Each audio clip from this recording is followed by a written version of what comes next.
When I was growing up as an athlete, I had a lot of injuries, and I went to physical therapists and orthopedic doctors and sports medicine doctors, and I was always amazed at how they could develop a relationship that made me feel comforted. Vascular surgery is kind of interesting in that probably 20 to 30% of what we do is emergency, high pressure.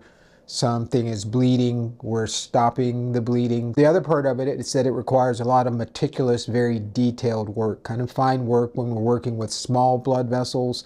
When we're working with large blood vessels, there's a lot of sewing. So there's a lot of manual dexterity, which kind of appeals to me. We have pretty long-term relationships with patients. And so many times we'll evaluate a patient for a vascular disorder, but they don't need surgery at that time, and we're following them medically, and hopefully they'll never need surgery, but oftentimes they do.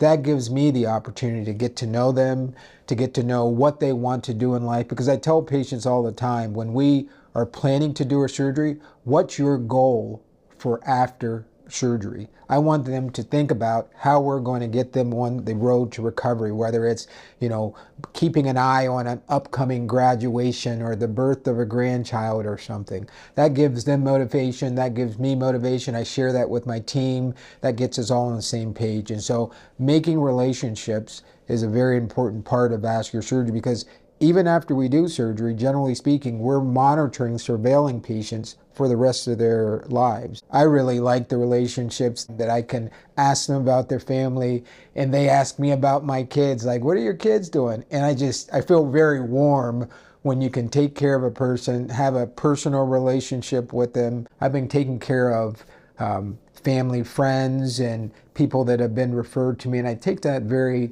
personally, and it's a trust factor and a very rewarding aspect of my practice. So I'm actually really taking care of my Northeast Ohio community, and that's really rewarding as a kid who's grown up here in Northeast Ohio and attended Ohio State as a lifelong Buckeye.